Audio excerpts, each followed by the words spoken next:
Hey everyone, today we have a beast to review, so let's wake it up and start. My machine came with AMD Ryzen 9 5900HX, AMD RX 6800M, 500GB of NVMe Drive, 16GB of DDR4 memory, and QHD 165Hz screen. When it comes to design and aesthetics of this machine, I can only say that I really like it and that this machine is definitely one of my favorite in 2021. Since this is all AMD edition laptop, we do have a lot of small details that reminds us of that, and I just love it really. On the back we have a ROG cover that can be replaced with another two included covers by simply sliding a cover and replacing it. I really like this since it does contribute to overall user experience with this all AMD laptop. On the right side we do not have any I/O, and it does make sense, especially when gaming. Only side air vents are present. On the left side, however, we do have two USB-A ports, an audio microphone combo port, and side vents of course. Looking at the back of this machine, we can see that all important I/O ports are located there, including USB-A port, USB-C, DisplayPort and power delivery port, HDMI, LAN port, and power connector. Looking at the front, we can see that there is a small rubber plastic notch that we can use to open this lid really easily, as I will show you right now. When we are at it, let's check startup time of this machine and how fast it will boot into Windows.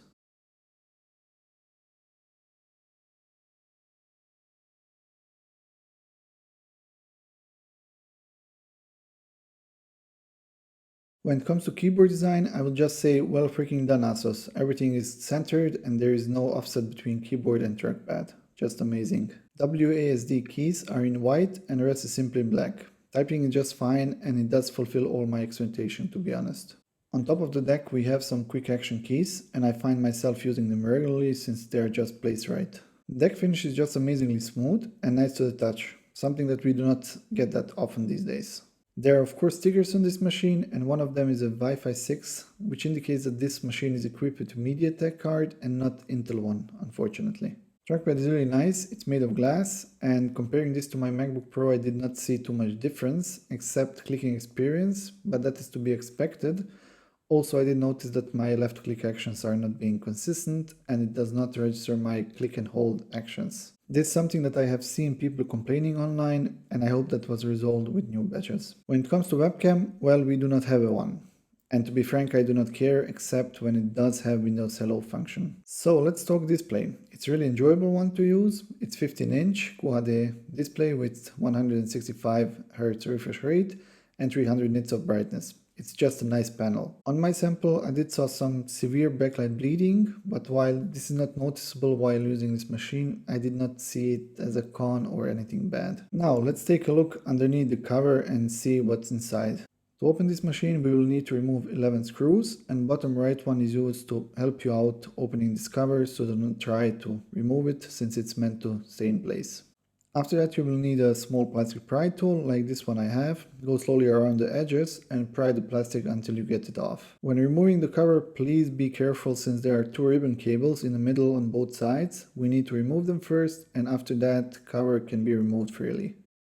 We have a big 90 watt-hour battery on the bottom part of this laptop, which is strong enough to support this configuration even when gaming on battery power only. Between left fan and battery we do have two SSD slots, and in my case one is free for upgrades. Underneath SSD 1 there is a MediaTek Wi-Fi 6 card, which can be replaced if needed or if you want to do so. Next to the battery we have decent speakers, which in my opinion are perfectly fine, and sounds coming out of them is just great. Now let's take a look at the main star of this video, and that is, in my opinion at least, this cooling solution that ASUS implemented here. We are talking about, of course, vapor chamber cooling of this machine. In the middle we can see a beautifully designed vapor chamber with CPU and GPU markings. Also this laptop is cooled with liquid metal, which in my opinion should become a new standard. On the right side we have a cooler that blows air to the back and also to the side.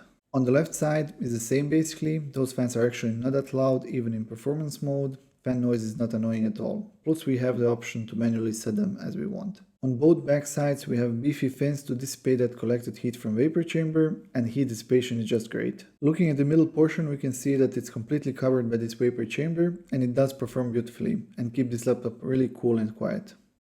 Memory slots are placed just underneath the vapor chamber, and we do have two of them, so upgrading of this laptop will be relatively easy in the future. Fortunately, my machine did came with fast RAM and not slow one like with some other brands. I hope you guys will receive same batch as I did, since if you receive slow RAM you will definitely need to upgrade. Now let's take a look at keyboard brightness levels, since we are at the gates of Rainbow Puke.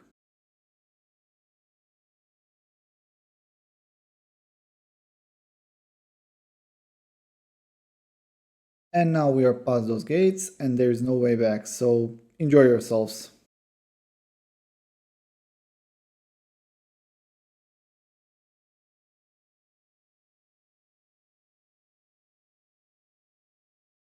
Gaming on this machine is just amazing. Using an external screen or internal one, it does not really matter, you will enjoy it either way.